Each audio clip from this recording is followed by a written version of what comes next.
Wow, this is so cool. This is pretty awesome. So I believe Sadhguru would like to start with some chanting. I need to cross my legs, otherwise my brains won't work.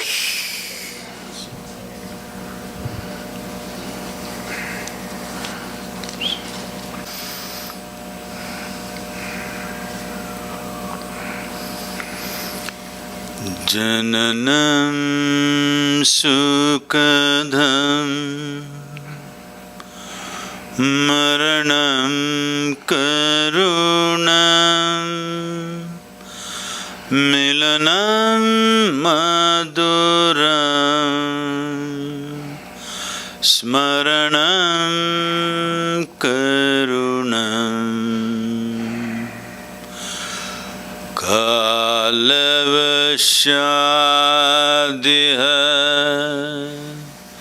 sakalam karunam samayadipate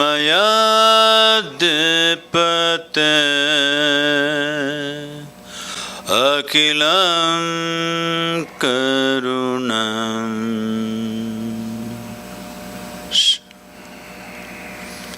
Namaskaram. Good evening, everyone. Good evening. That was amazing. Oh, man. Thank you. The only way out is in. Yes, truly, I believe that. Why you got a big voice and my microphone is not working? Oh, he just has a great voice, this guy. It's a great voice. Great voice.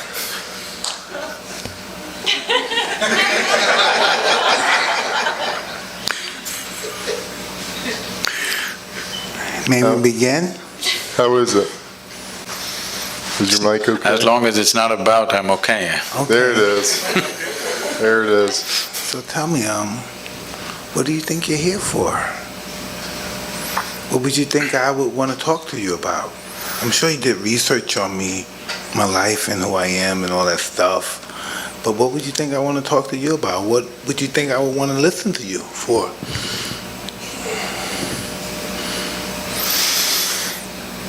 Toughest guys in the world get beaten by life. Yeah. You said that was easy, huh? That was so easy, huh? Wow. All my life I thought I was this tough guy. Even recently I was talking about if they say something I'll blow it up. And I do all this stuff all my life because I'm afraid. And if you tell me what I'm afraid of, I can't even tell you what. Why am I afraid? I'm successful. I had some hard times, but I came back. But why am I afraid? Mm-hmm. We need to understand this. This has been hugely misinterpreted and misunderstood on various dimensions. Whether it's fear, or love, or anger, or joy, we need to understand it's not about something, it's by itself. It is not that there must be something that you must be afraid of. It is not that there must be somebody that you are in love with. It is not that you are happy about something or miserable about something. You can be simply miserable. Hello? Thanks. Or you can be simply happy. You can simply sit here just by yourself and be very loving. You can sit here and be terrified about nothing. Because human experience is not created from outside. Human experience is happening from within. So what happens from within may sometimes find outside stimulus, but you can work it even without external stimulus. Hello? All of you are experts, aren't you? Without any external stimulus, you can create pain, you can create joy, you can create misery, you can create anger, love, fear, whatever you want. Because the seat of experience is within you. Only thing is you are not sitting there, you're crawling around it. You're supposed to be sitting there on the seat. If you were sitting on the seat of your experience, you would decide what should be the nature of your experience. Right now, because you're crawling around, something happens accidentally. We find an excuse. It's because of this guy I'm suffering. Even if he's not there, we would find somebody else. Hello? If that guy is not there, we'll find somebody else. If that is not there, we'll find something else. So, this is not about something. This is about that you have not taken charge of the seat of your experience, that's all. You just need an excuse. And the world will, of course, the world is quite enthusiastic about providing you the excuses. It will. They will provide lots of excuses. But believe me, if you were alone in the desert, you would still go through all these things without anybody around you, without any threat to your life. Yes or no? So, this is the fundamental flaw with life. Instead of fixing myself, I want to fix the whole world. Well, do what you want. You can't even fix one more person absolutely in your life. Hello? 100%? Did you get anybody ever just the way you want, 100%? Did you? Even… they're telling me even robotic machines have their own characteristics, they do their own thing. Even if you have a dog these days, they do their own thing. Yes, because you couldn't fix anybody, that's why you try to settle with a dog. But even that guy does his own thing. You can never fix anything outside of you 100%. If at all, if you're looking for that kind of success, 100%, you can only try with this guy. Try anybody else, you will fail. Yes or no? Hello? Try anybody, you will definitely fail. There's only one. This one, you could do him 100% the way you want. If you manage this one the way you want, where is the question of fear, suffering, misery, all this? This is not because of situations. This is because of the state we are in. Because no investment has been made for the being. First of all, we must decide, are we human beings or are we human creatures?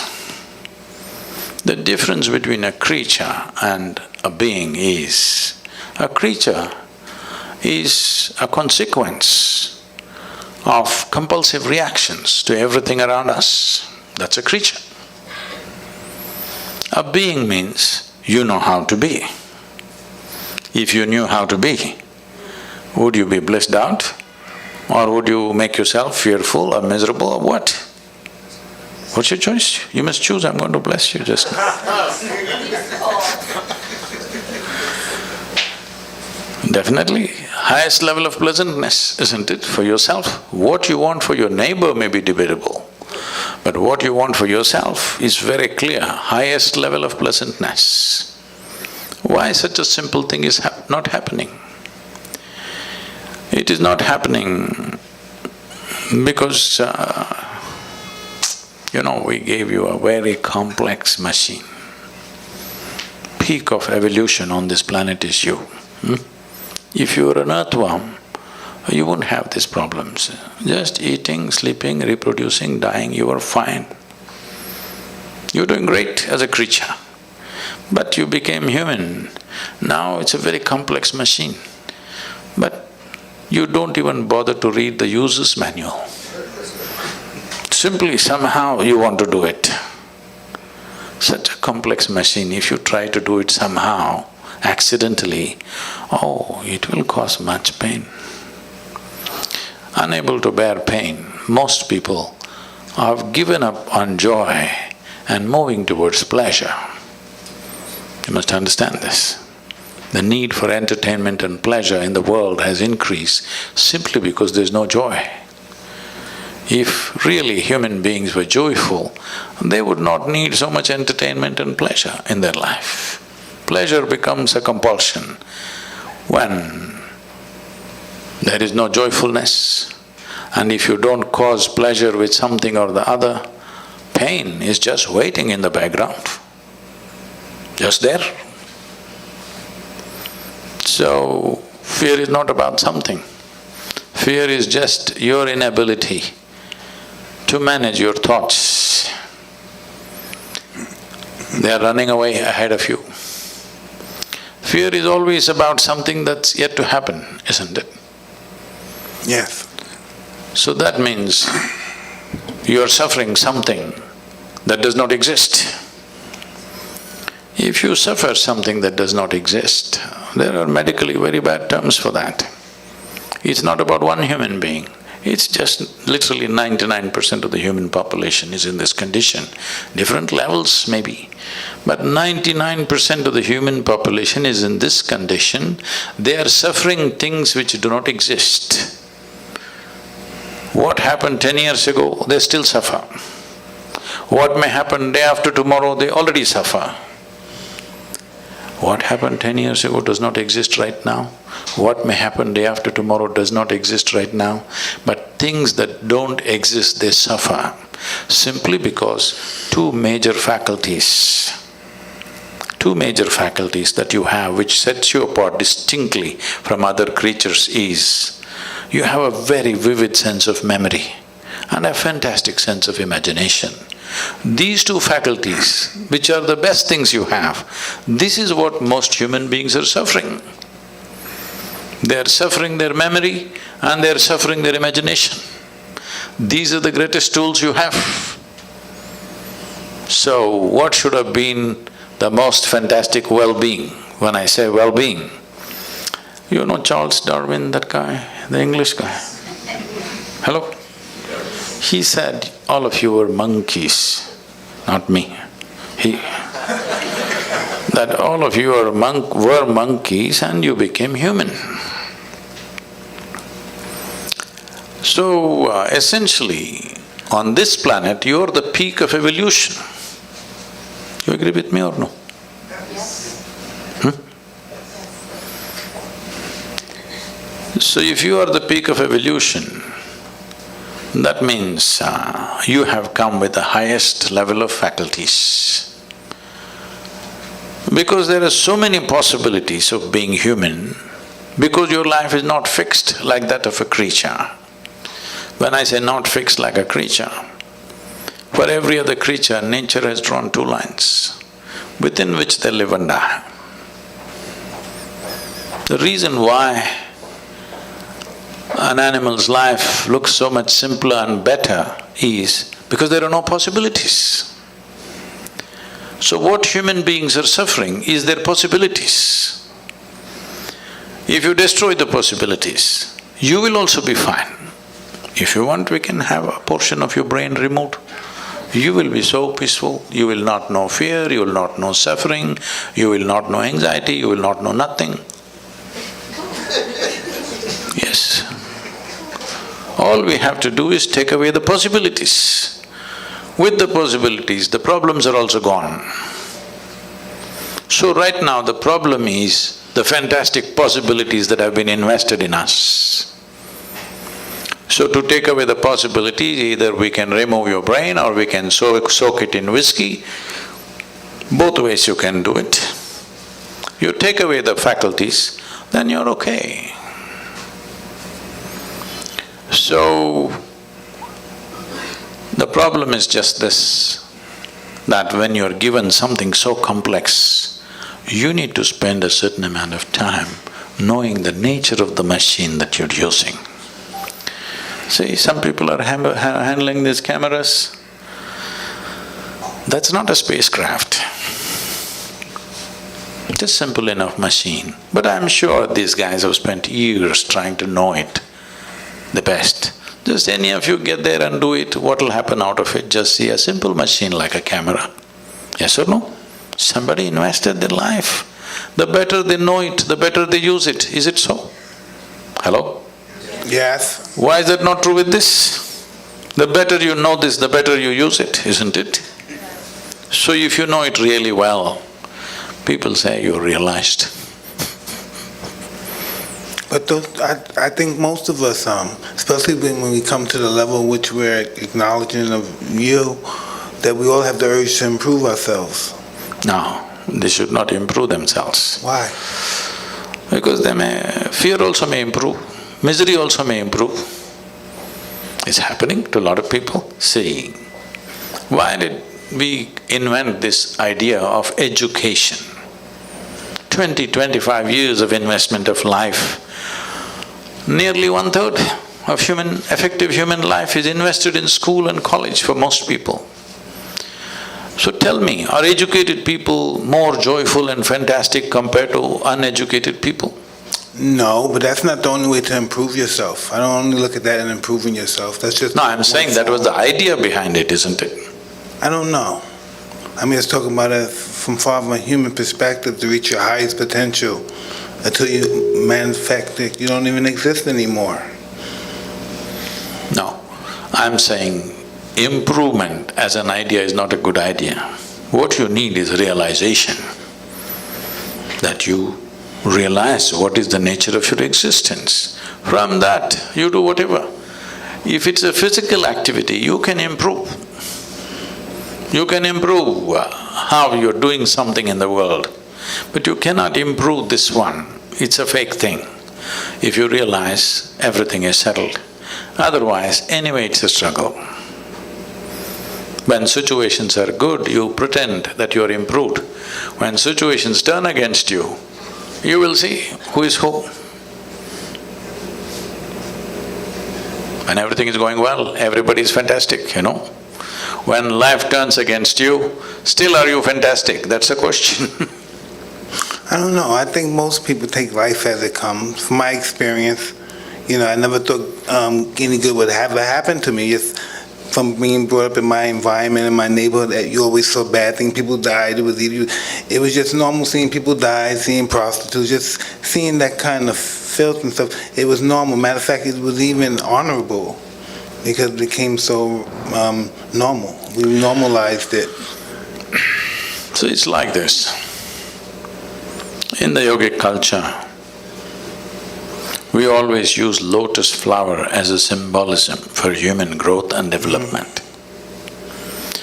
Lotus flower grows best wherever filth is really thick. So, why we're using lotus as a example or a symbolism is, this grows well because there is filth. It stays in the filth, but untouched and fragrant. So this is a choice that all of us have. Either we can develop allergy to filth and run away and live in a mountain cave. There also filth will follow you in your head, it won't leave you. Or we can become part of the filth. Or we can blossom into a fragrant flower.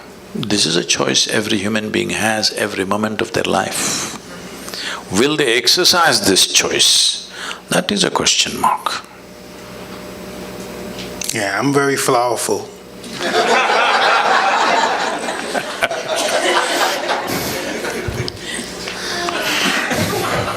Right? Definitely, man. You definitely are. Sadhguru, how does one begin to read the user manual? So, user's manual means there is a systematic way of observing simple things. When I say simple things, it is a fact that what you call as myself right now is largely the physical body. This is an accumulated dimension of who you are. You gathered it over a period of time, isn't it? It's a food that you've eaten, it's just slowly gathered.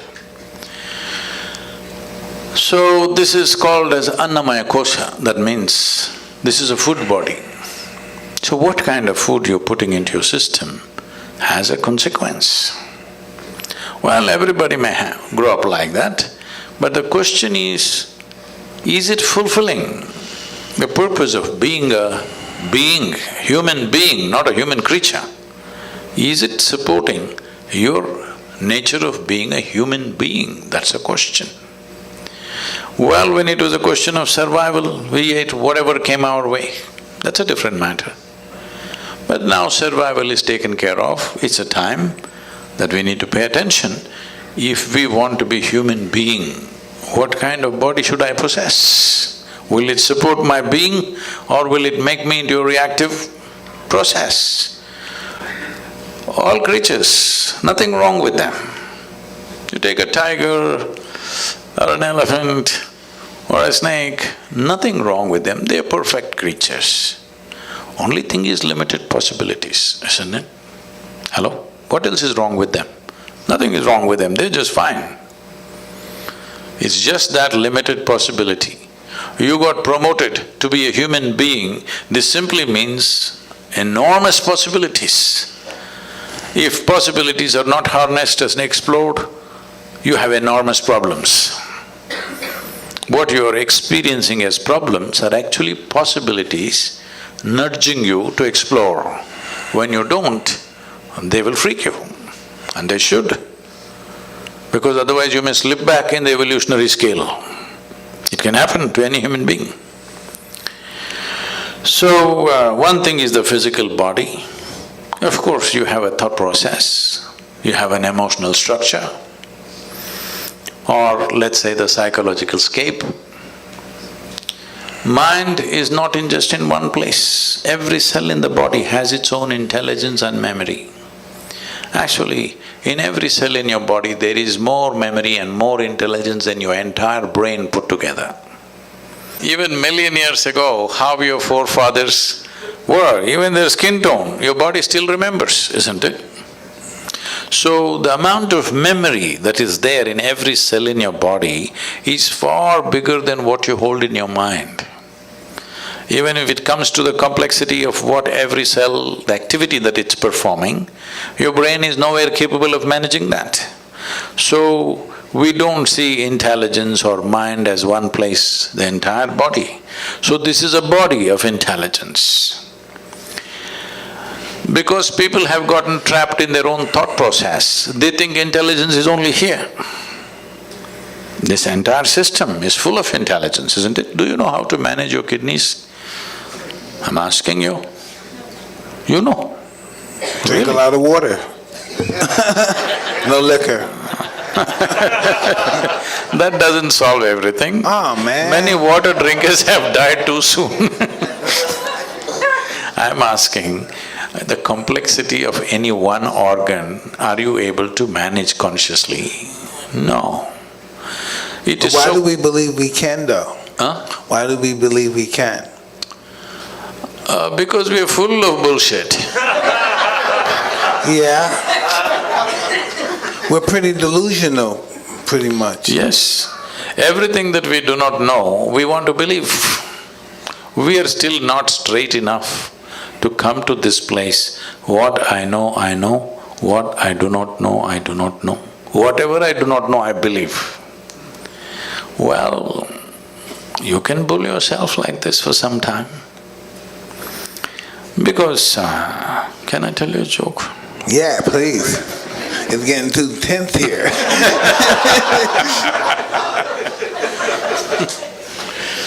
So this happened, a bull and a pheasant were grazing upon the field. The bull was chomping on the grass and the pheasant was picking ticks off the bull, partnership. There's a huge tree at the edge of the field, and the pheasant looked up at the tree very nostalgically and said, "Oh alas, there was a time I could fly to the topmost branch of the tree. Now I do not have enough strength in my wing even to get to the first branch." The bull very nonchalantly said, "That's no issue. Just eat a little bit of my dung every day. You will get to the topmost branch of the tree within a fortnight." The pheasant said, "Oh, come on, what kind of rubbish is that?" The bull said, "Really, try it and see, the whole humanity is on it." So the pheasant started pecking at the dung, and lo, on the first day itself he reached the first branch of the tree. Within a fortnight, he did hit the topmost branch of the tree. He went and sat there on the topmost branch of the tree, just beginning to enjoy the scenery. The old farmer who was rocking on the rocking chair saw a fat old pheasant sitting on top of the tree. He pulled out his shotgun and shot the bird out of the tree. The moral of the story is, many times even bullshit can get you to the top, but it never lets you stay there.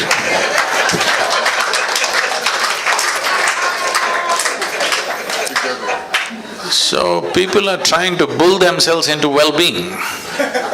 Somehow tell yourself funny, fanciful things and feel good for some time, but full of fear. So full of fear. The entire humanity is full of fear because they're flying on bullshit. Unfortunately, they create all kinds of authorities which will dish out this bullshit. A time is coming, a very good time is coming, where human intellect has fired in such a way that anything that is not logically correct, most people cannot digest anymore. Slowly we're getting there. So a time is coming when truth will be the only authority. Authority can never be the truth in future. So good times are coming. It's just that we must hurry it up so that it happens in our times. Hey, where are you from? I don't know, but when I come to United States, every time I stand near the immigration lines, they make me stand in a line which says resident alien. Oh, man. No, you told me you're from that town in India. Where that far from the Taj Mahal you were telling me earlier? About? Where you from? Oh, the town? India, yeah. Oh, Mysore. Mysuru, it's called today. Yeah. How did you get on your path? I thought I'm in a chair. No.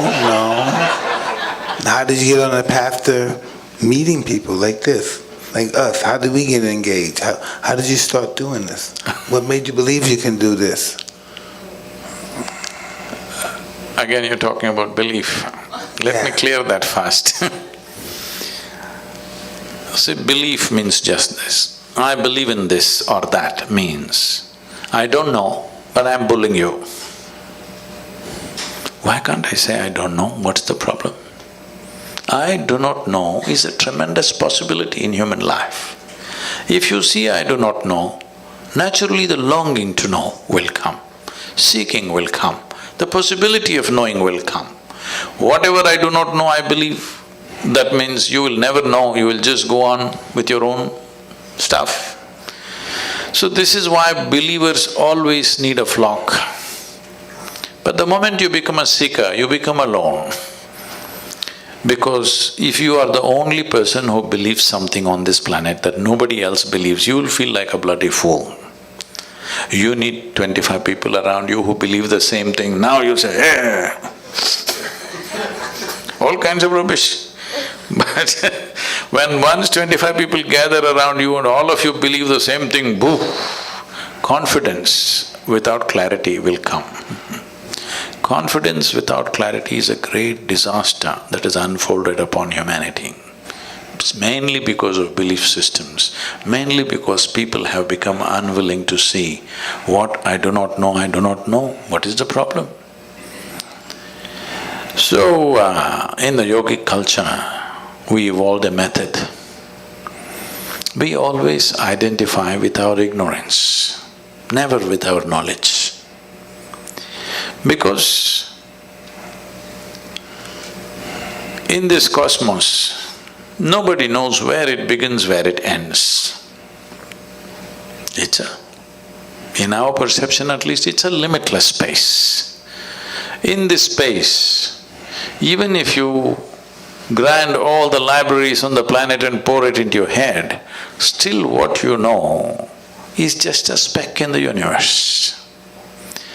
If you identify with that speck, you will become that speck. Because whatever you identify, you become that, isn't it? But our ignorance is boundless. If you identify with your ignorance, you will become boundless. So, what I'm doing is not because of my confidence, because of clarity. I don't have any clarity. I just know what I want and I see it and I consume it. But I don't look at it from a clarity perspective, I don't look at it from a educational perspective. I just know I have to have that in order to establish my life the way I would want it to be. I just don't have no understanding of it. I just know it has to be possessed by me in order to function the way I would like to function. See, clarity is on various different levels. Well, you've been in a sport where if you did not see things clearly, you were down, licking your own sweat and blood. There was clarity, otherwise it wouldn't work. The clarity of why I'm existing, not the clarity of why I'm fighting. As a child… No, I'm just saying, clarity is at different levels. Yeah, exactly. I'm saying, any sport for that matter, without clarity you wouldn't be able to function. So, without clarity, there is no successful action in anything. Now, if we are talking about clarity about life itself, have you paid attention to life, first of all? First of all, where is life? These days, if somebody says, my life, you will have to sieve through many things. They may be talking about their dog, they may be talking about their husband and wife, they may be talking about their children, they may be talking about their career, they may be talking about their wealth, they may be talking about their car. We don't know whether they may be talking about their property, their home. We don't know what they're talking about when they say, my life. So let me make this very clear. You have a body, you have a thought process and emotion. But to have all this, fundamentally you're alive, isn't it? You're alive with many accessories. But right now the accessories have become larger than the life itself. Once the accessories become more important or significant than life, then of course everything is topsy-turvy. If you have to walk on your head, it's difficult, of course, because that's not the way life is designed. If you were designed to walk on your head, it would be okay. But you're not designed to walk on your head, you're trying to walk on your head, it's hard. If something happens, people suffer. If nothing happens, they will suffer. If they're poor, they suffer their poverty. You make them rich, they'll suffer the taxes. They're not educated, they suffer that. Put them to school, endless suffering. Not married, they will suffer that. Get them married. I did not say anything.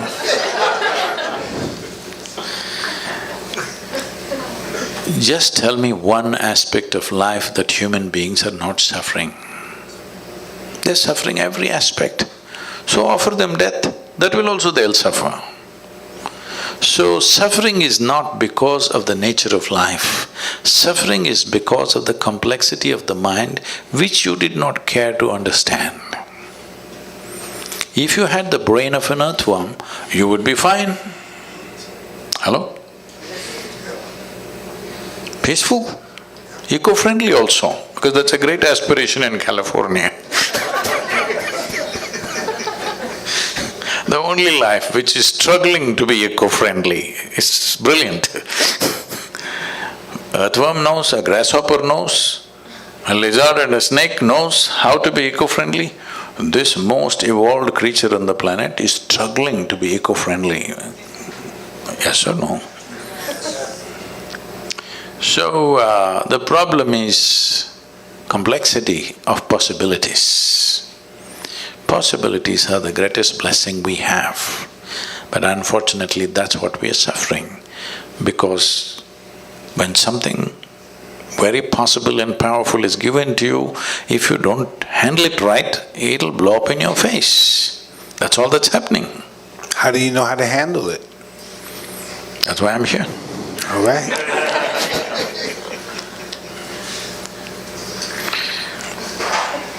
It's not that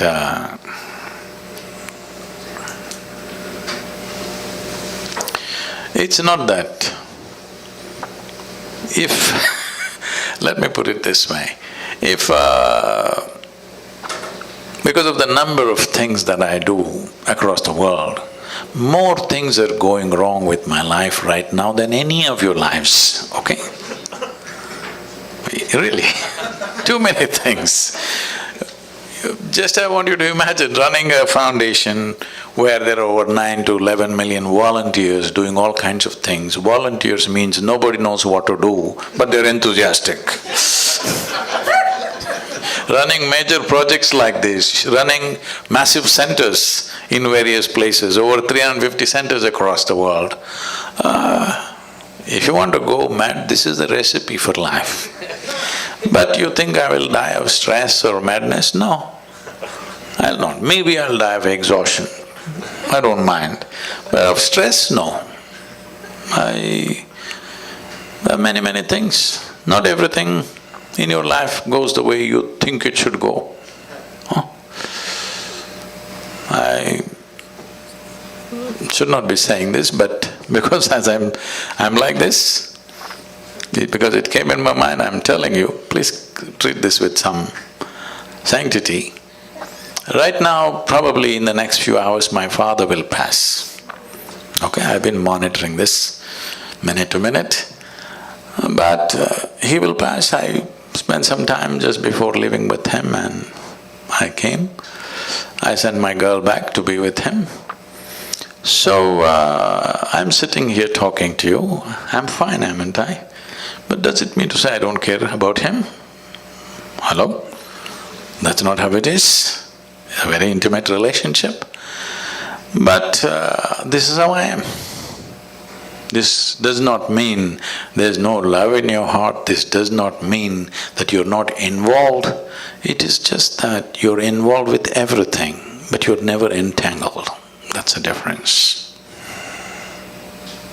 I believe that's our process of life or death or whatever we call it, just the process of what we do, isn't it?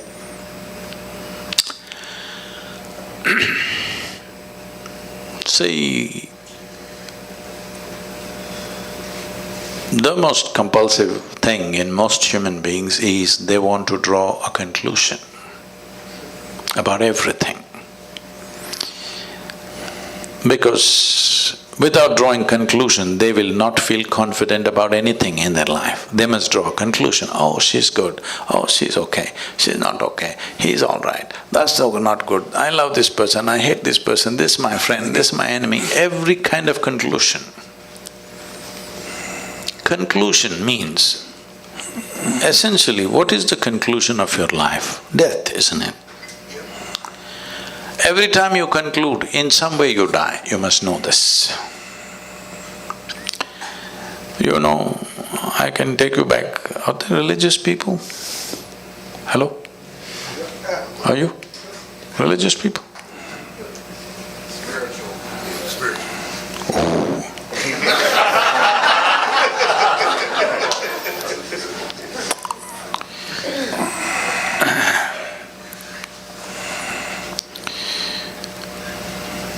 Because people are fundamentally misunderstanding their memory to be intelligence. This is the fundamental problem. Our education systems are designed like this. religious processes are designed like this, largely society is designed like this. Memory is misunderstood as intelligence. If you went to school, I didn't go much, nor did you, both of us are lucky that way.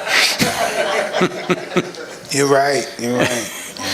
But when I went to school, what I saw was people memorize everything, and on a specific day, which is called examination day, they'll go and puke it there. If they puke really well, they are great. You get great score. I puke little. I never puked at all. I never puked at all. You never puked. Never, not even 1 minute.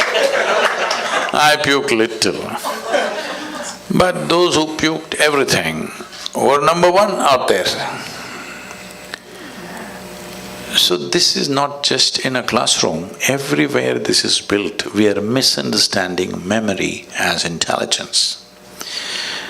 As I said earlier, great times are coming when your memory will mean nothing, because there is a simple phone in my machine which has more memory than all of you put together. Hello? So your memory will mean nothing. But if you lose that phone, your memory will be in trouble too. No, we can have it implanted in the skin. Okay. Yeah. So, what we thought as great value, I wanted to understand how this world has been built, these civilizations and cultures have been built. There was a time when nobody could read, all right? So one guy comes and he opens one book. He's got only one book all the time. Well, if you read 10 books, you become a scholar. If you remember 10 books, people say you're a PhD. If you know one book, you become a representative of God. How's this? Forever it's been happening. This will not work in the future, because my phone will recite all the scriptures put together at one time. Yes, it will. Yes or no? Just because the guy knew how to read, he was acting like a representative of God. Suppose I came to California 1,000 years ago on a bicycle, when nobody had seen a bicycle. You don't know what it is. I came riding on these 2 thin wheels. Wow! I came and parked here and said, I've just come from heaven on this special God-given vehicle. You would all bow down. So after I finish my whatever bull with you, when I want to go and rest, I take away the front wheel and sleep on it, because if any of you learn how to ride, then my heavenly status will go. But a local brat who's good for nothing took this bicycle with single wheel and started riding it all over the place. Now I'm in trouble. This is happening. The Google lady will recite every scripture that you want. We don't know who the hell she is. But she can tell you anything you want, she will tell you the meaning also, interpretations also, yes or no? So, just in many ways, because human beings by themselves did not do it, because people did not do it consciously, I think in many ways the technological developments are going to end. A whole level of nonsensical things that have been happening just because somebody remembers something, somebody can recite something, they were elevated, all this will go. Very good times. But in the meantime, when one level of what we believed collapses, and before you attain to clarity, there is a danger. One thing that's happening is, in the world, heavens are collapsing. 100 years ago, how many people believed they are going to heaven? And today, how many people believe they're going to heaven has come down dramatically, isn't it so? So, Is it okay? Good. Yeah. Real good. This happened. This happened in Alabama. Well, a Sunday school teacher was going full fire. This is Alabama. Full fire. Unfortunately, the audience were not like you, they were all tiny tots. Catch them young policy. In his rhetoric, he stopped and asked, "What do you have to do to go to heaven?" Little Mary in the front row, she's always in the front row, said, "If I scrub the church floor every Sunday morning, I will go to heaven." Absolutely. Another little girl stood up and said, "If I share 50% of my pocket money with my less privileged friend, I will go to heaven." Correct. Another little boy stood up and said, "If I help those who are in need, I will go to heaven." Correct. Little Tommy in the back bench stood up and said, "You gotta die first."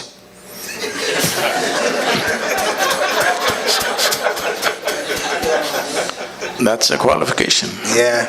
You got to die first. So when we die, depending upon your culture, we will either bury you or burn you or cut you and throw you to the birds. Different cultures, depending upon which culture you are, that they will do. Or in other words, this body is a piece of planet that we gathered slowly. It's good you put it back. I heard that Americans these days are not putting it back anymore. They're building a concrete grave and an aluminum casket. Even when you're dead, you don't want to be eco-friendly. What is this? At least when we die, we should put this goddamn body back into the soil. Absolutely. That's where it came, that's where it should go. And let But the even bugs that eat it. they're not doing. Huh? And let the bugs eat it. Some people are planning to take it to Mars. Anyway, you left your body here and went to heaven. What is in heaven? You know what's in heaven? You don't know? Arey, you should know these things. In the Hindu heaven, food is very good. Good food. Indians, Lives are invested in cooking and eating. In the other place, there are white-gowned ladies floating around in the clouds. If you like that kind of ambience, you can go there. In another place, you will encounter virgin problems. If that's what you're looking for, that's fine too. Only problem is, you went to heaven without a body. What do you do with good food and virgins, I'm asking? Hello? These are all problems you have when you have a body. Once you don't have a body, what do? Food, if you put it here, it'll fall down. Hello? Now, if you ask these questions, heavens will collapse. Heavens are collapsing. I think nearly 70% of the heavens in human mind has collapsed in the last 50 years. What do you think? Huh? And anyway, let me ask you this. Do you have any proof that you're not already in heaven and making a mess out of it? Do you have any proof? You're already in heaven, but making a mess out of it. Tell me, if you just change the geography of your existence, will everything about you change, I'm asking you? Hello? If you move from one place to another, you think everything will change? No. If this one person changes, everything changes. Doesn't matter where we are. If we raise human consciousness, that is, if we teach people how to sit here and be just blissed out. Hello? Look at my eyes, I'm always stoned. I'm not on any of your products, but No, you're not. I'm definitely not. But look at me, I'm always stoned. Because the greatest chemical factory on the planet is here. To what extent means, per second, your body is processing something like 37 followed by 21 zeros, whatever that number is. To give you a perspective, 11 zeros make a trillion. 37 followed by 21 zeros. That many chemical reactions are happening in this body per second. If you knew how to manage this, you can create any kind of experience you want in this. When you have this kind of a sophisticated machine, you are doing things in a caveman-like way. This is like we gave you a touch screen phone, but you are like this. Awesome. What will come out of that? You're supposed to do like this, but you're like this. You know what will come out of it? That's all that's happening right now. So there is a way. Today I can proudly say, across the world, there are millions of people, if they close their eyes in the morning, tears of ecstasy and love every day in their life, every day. Millions of people. So it is not an accident that one person, obviously it can be done. Just a little understanding of how human chemistry functions. You don't have to go into chemical analysis of who you are. There are simple processes with which one can do if one is willing to invest a little bit of time in a day. Life will become wonderful. Because by curtailing human faculty, you cannot believe you're enhancing life. Right now, most human beings believe they enhance their life by curtailing human faculties. Like, I was in Mysore city. I had to meet somebody, so I went into a building. A lady, over 70, 75 years of age, and she's a very petite, small woman. She just comes up to me with a big smile on her face. "How are you doing?" I don't forget faces, I may forget names, but I don't forget faces that I see. I just look at her, I don't know her, but okay, I respond, "I'm doing wonderful, how are you doing?" Da-da-da. Then I go up. After 20 minutes, I get off the elevator and I'm just coming. She again comes up to me and with the same full enthusiasm, "How are you doing?" So, wow, this is just 20 minutes ago. Then I respond somehow and then I'm getting into the car. Somebody who was walking with me says, "Poor lady, she's lost her memory, she doesn't remember a thing." I said, "She seems to be doing wonderful." I don't think she was this happy with her memory on. Right now she's exuberant because she's forgotten everything. This is the case with most human beings. Little drink and they forget something. Now they're exuberant. Lowering your faculties and thinking that I'm well is a serious mistake. This happened.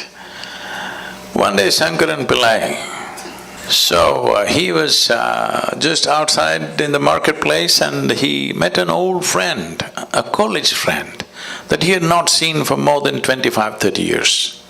So they really jammed up and he invited him home and he came home for dinner.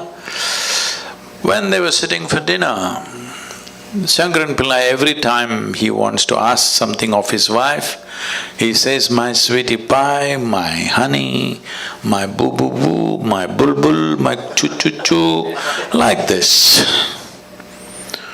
After the dinner is over and the chat is over, the friend is leaving, the Shankaran Pillai came to the door to see him off. He said, "You're really having an amazing life. Me and my wife can't even talk to each other properly.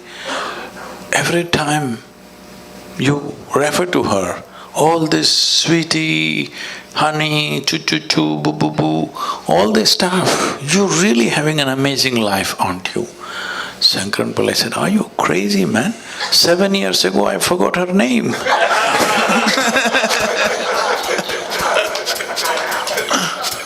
Oh, no. So many people are well only when they lose their faculties because their problem is of evolution. Their problem is just that they got upgraded and they don't know how to handle it. So tell us, how many children do you have? How many children do you have? I know you spoke of a daughter. Yeah, we want to know about you. How many children do you have? All right, I won't ask them. No, you can ask. I have millions of them, only one is my mistake. Oh, no, man. I like that one. I like that one.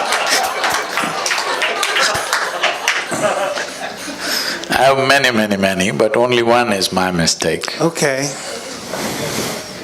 Hey, this is really an awesome evening. I can't even believe you're here. I'm just still in a daze. I'm just really happy to have you here with me and my friend, Eben. This is really almost like a dream come true.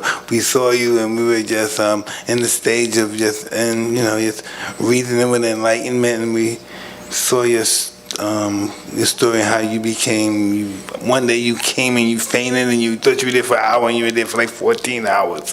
That's my story. Didn't that happen to you?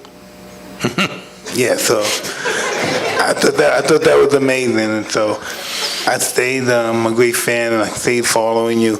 And then I was talking to Eben, and I would say, Eben, you think we could ever get him down here? You think he'd come down here and talk to us? We never believed you would do it, and now you're here. That's just, man, so mind-boggling. Thank you, really. So now that you asked this question, how to do the user's manual, about on 27th of October was the Diwali festival. It's a festival of lights in India. Because these millions of people have been supporting me, particularly for the river movements that I've been doing in India. 162 million people supported the movement. It's the largest movement anywhere in the world at any time. So, with money, with volunteering, in many ways they've been supporting us. So I thought on the festival day, let me offer them a gift. And I said, on the Diwali day, if you register in engineering online, which normally costs $150 per person, I said it's free on this day for you. Whoa! 740,000 people registered. It's cost me a few $1 million now. Now, how do you feel about that? How does that make you feel? It's fantastic that so many people were waiting to do it. So now I'm still in the same mode. So for all of you who are here today, we'll offer in engineering online free if you register before midnight today. That's the user's manual. I want you to understand, life is a certain exuberance of energy and a certain amount of time. This is all we have, a certain amount of time and a certain amount of energy. Do you have anything more? Rest is all imagined, isn't it?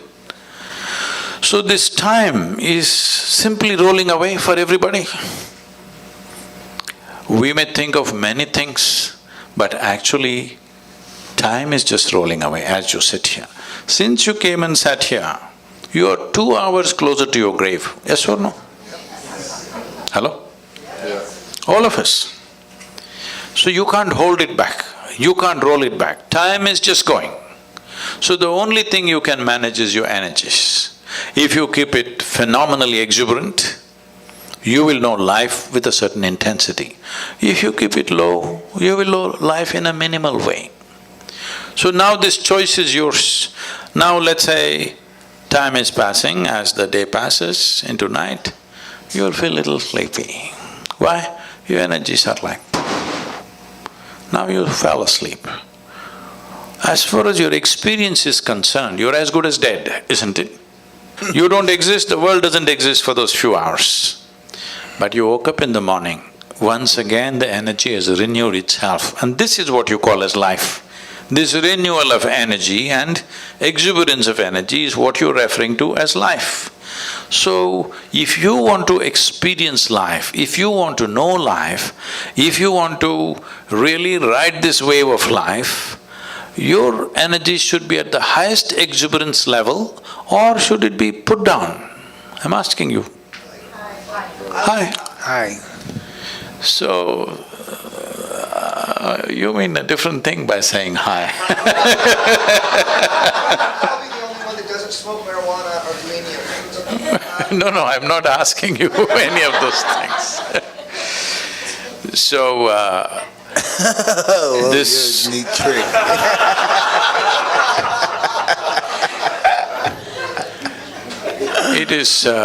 it is just that most people need all the time looking for rest, vacation, break from everything, simply because they don't know how to manage their thought and emotion.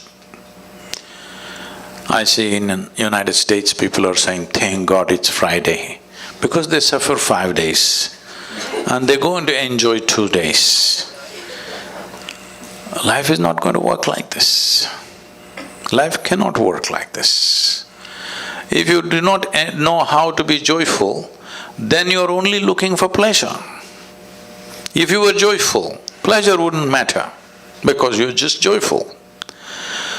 Joy is not a consequence of some activity or something that you get or don't get.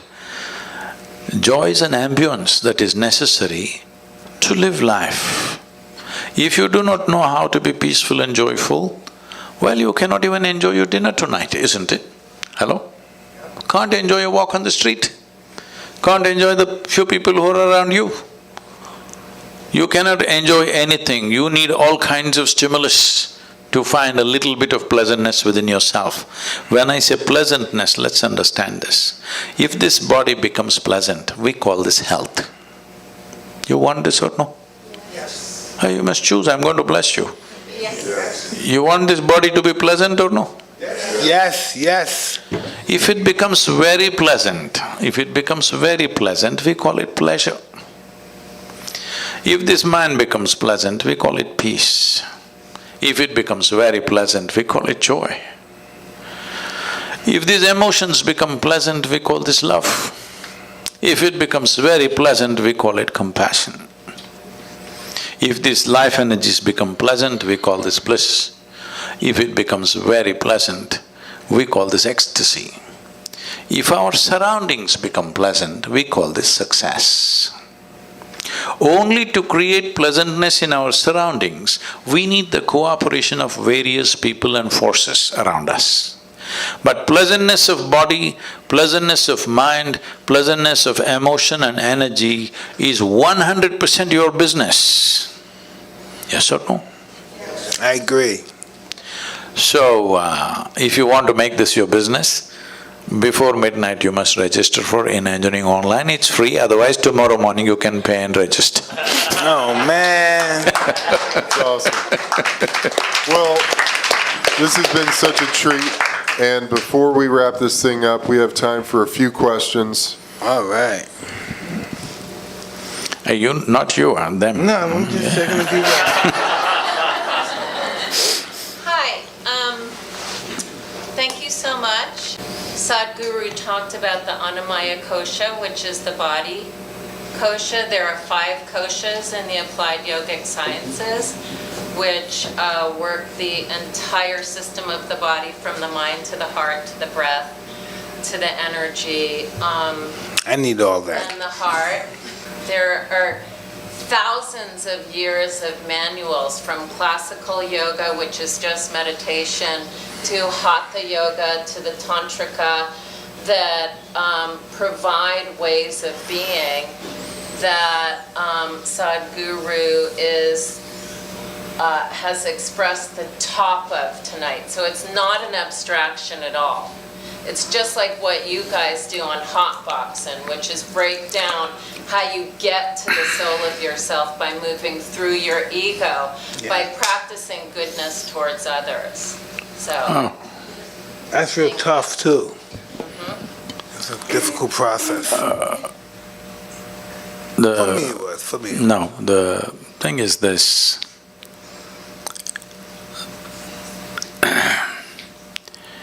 Well, just to explain this, a Sadhguru means an uneducated guru. He is not a PhD in all these things. He is unread. I don't know any books. I just know this piece of life from its origin to its ultimate nature. If you want to know life, the only life that you can know is this life. You cannot know another life because you can only experience this one. Can you experience something else? You can only experience this life, if at all, if you experience. So, if you want scholarship, there are many things. But if you want realization, in is the only way out. He's already been espousing that. If you want scholarship, if you want PhD in spiritual process, that's a different matter, it's an academic stuff. But if you want realization, in is the only way out. Why do you think there are books about life? You should read a book about life only if you are not alive. Suppose you are not alive, then to know about life you must read a book. When you are the life, hello? The only thing that you need to do is turn inward. Inward means what? Right now the only way you are perceiving anything is through the five senses of seeing, hearing, smelling, tasting and touching. This is the way you know the world. None of these things are geared to turn inward. You can't roll your eyeballs inward and scan yourself. You can hear this, but you can't hear so much activity that's happening here. If an ant crawls upon your hand, you can feel it. So much blood flowing, you cannot feel it because the sense organs are essentially outward bound. So, to turn inward, you need a different faculty. To activate that, to engage in that is the most important thing because life is very brief. Only miserable people have a long life. If you're joyful and exuberant, it's a very brief life. Yes, it's very, very brief. Have you noticed on a particular day, you're very happy, 24 hours, poof, went up like a moment? You're a little depressed. 24 hours feel like 10,000 years. Hello? Because only miserable people can have a long life. Otherwise, it's a very brief life. In this brief life, the most important thing is you know the nature of your existence. Don't add all kinds of philosophies to this. This is very simple. It's like you bought a phone, a new phone. Should you read the user's manual in the first 3 days? Or should you read it after 3 years when you're discarding it? This is all. The first 3 days if you read it, you'll use the phone effectively, isn't it? To use this effectively, quickly, as quickly as possible, we must get this. Then we live life without you being an impediment in your own life. Other impediments are always there. Other things are always there, we need to learn to ride it. If you don't learn to ride it, it'll crush you, of course. You see California, people are riding the waves. What is the dream of a wave rider? One day he would like to do the tsunami. Yes or no? One who is really good at it, what is he dreaming of? One day when the tsunami comes, he would like to be riding on the wave. Those who do not know how to ride the wave, they're terrified of it. This is all it is. The instruments of life must be in your hands. If they're in your hands, whatever life throws at you is not your choice. What you make out of it is your choice. This will not come out of scholarship. This will come by turning inward. This is why inner engineering. You engineer yourself the way you want yourself to be. I agree. What bothers you? And if nothing bothers you, why not? This is Jim Gray right here, sir, by the way. If you will make the word bother a little more clear, you mean to say why? What disturbs your peace of mind? Oh, nothing does, because I have not given that privilege to anything or anybody that they can decide what happens within me. So anything that happens surrounding you or affecting you effectively doesn't bother you because you don't what? What is the mechanism? See, it's just this. As I said just now, what life throws at you is not your choice. It throws all kinds of things. The more active you are, more number of things are being thrown at you. But what you make out of it within yourself is 100% yours, isn't it? Now, if you are a compulsive reaction to what life throws at you, then everything will bother you. Good things and bad things, everything will bother you. But if you are a conscious response to whatever is thrown at you, you will see everything is a certain challenge. Some we can handle, some we don't know how to handle. Some situations we know how to handle, some situations we don't know how to handle. So, are you a Superman that you know how to handle everything? No. This is not about being superhuman. This is about realizing being human is super. So it's not that you know everything and you can handle everything, no. Some you can handle, some you cannot handle. But are you a conscious response to life or are you a compulsive reaction to life? This is all you can take care of. Anybody else? This is so cool. How do you, if with the good work, the work that you're doing,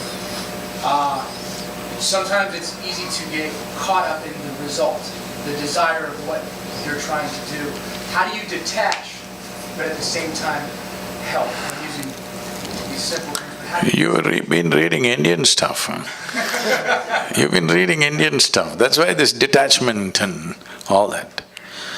Tell me, can you experience anything in this world without involvement? If you're not involved, how will you know anything?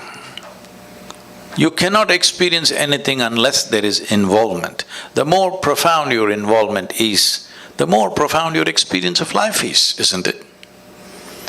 So where did this detachment come? This is because you got entangled and it hurts. Now somebody told you remain detached. See, if you want to really detach from life, you must be dead. That's efficiency.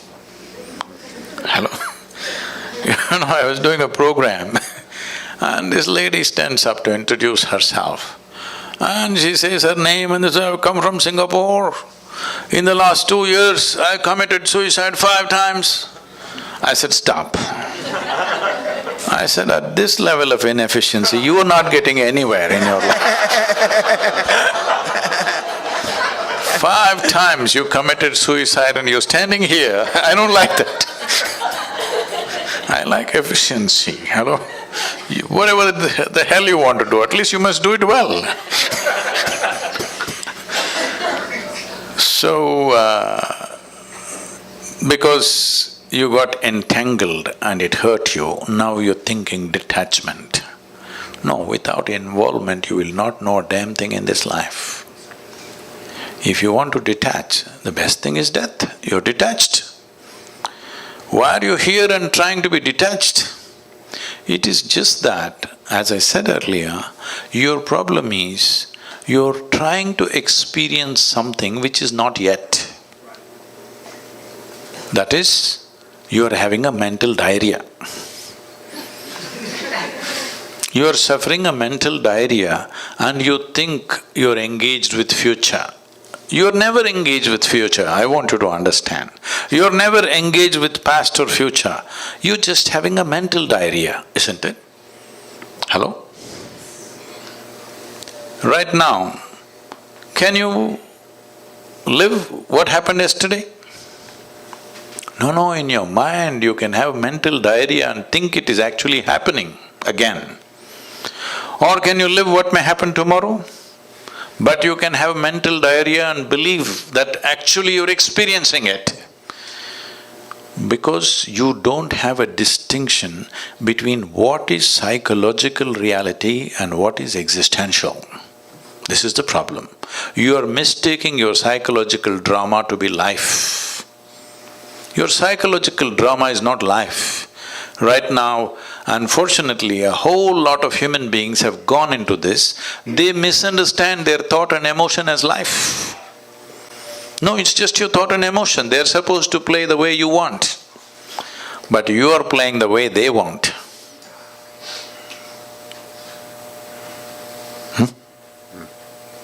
Just little out of control, that's all. Don't weave a philosophy out of an ailment. I was thinking when you were saying, like on myself, like we almost, let's just go to another perspective. Of myself, what's the image of myself? What should be my illusion of myself? No, what should be my illusion of myself just as a human being functioning in the world with life? What should be my illusion of myself? Should I be a nothing or should I be glamorous, magnanimous, powerful? What should I be? See, what social qualities we need to exist here well, let us not misunderstand that as life. This is just little sense. We are among people, we must be in a certain way, so that it works for you and me. If I do something that works only for me, not for you, you will make sure my life is miserable somehow. Yes or no? Hello? I can trust you on that, come on. If every day we are transacting about something and I make my transactions in such a way it's only beneficial for me, not for you, will you make my life miserable or no? Yes. You will. This is the nature of coexistence. So when we are here together, it's important we function in such a way that whatever we do, it benefits both of us so that this transaction can go on. Whether it's marketplace or marriage, both the parties should benefit, otherwise it'll die, isn't it? So do not misunderstand this understanding or this simple sense as human nature. No, this is just simple sense. If you were living in the jungle alone, you would live one way. You live with certain number of people, you will live another way. You live with a large number of people, you live completely different way. This is just simple sense of adapting to the existence we are.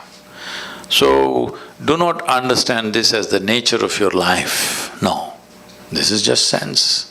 Some people figure it out early, some people figure it out later, but this is just sense. Well, Thank you.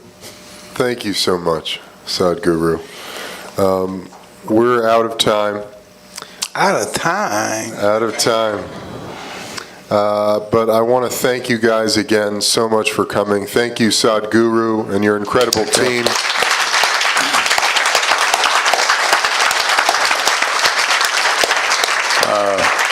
I would like to say it's wonderful to be here. I watched Mike fight way back, and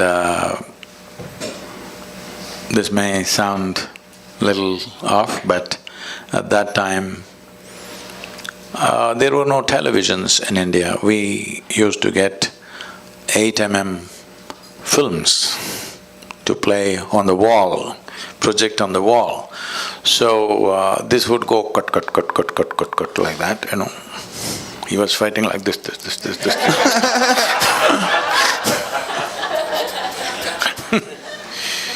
So in somebody's house, we were sitting and watching. We had watched lots of boxing matches at that time because I was… this I shouldn't tell you. I was in my school boxing team. Really? Wow. You struck someone before?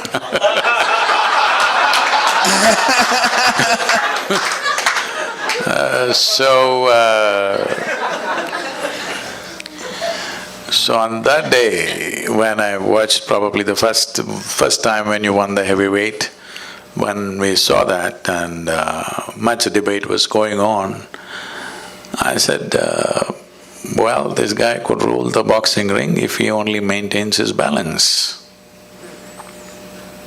Because I saw a talent which I was just watching your interview today, which I think you're that wonderful man who took you up and transformed a street brat into a champion. Yes, he did. Yes, he did. He did. So he saw the talent too, I'm sure, and that's why he invested himself. It's fantastic. It's just this. Every human being, many things are hidden within every human being. Not everybody, unfortunately, gets the situational opportunities to shine. It's happened wonderfully in your life. Well, other things have happened. Though you came up with utmost disadvantage, you turned that into a phenomenal advantage in some way. But I hope the next part of your life will be more enlightening and more contributing to everybody's life, because whatever talents we have, whatever intelligence we have, whatever capabilities we have, they will find maximum benefit to ourselves and to everybody. Above all, balance. If that one thing is there, everything else will find expression. If we lose that one thing, our talents and our capabilities unfortunately will turn against us. Right now, human beings are only suffering their own intelligence. If they had no brains, they would be fine. They're suffering their own intelligence simply because there is no balance. It is time that all of us in some way bring balance to ourselves and to the world around us, so that human genius really flows without too much struggle. Right now, to find expression to human genius, people are going through enormous struggle, and slowly people are believing that unless you struggle, it won't come out. No, it can be done very joyfully, wonderfully, blissfully, if only balance is created. So let's invest in this, that this generation and the coming generations are far more balanced within themselves. If this one thing happens, you will see an incredible generation coming up. Let's all be a part of making that happen, considering being born in an extreme disadvantage and how you turned it into what you did. At the age of 20, being a world champion happened in spite of all the disadvantages. So, all of us together should invest in making this happen for many, many more of the next generation. Thank you very much. Thank you. Thank you. Thank you.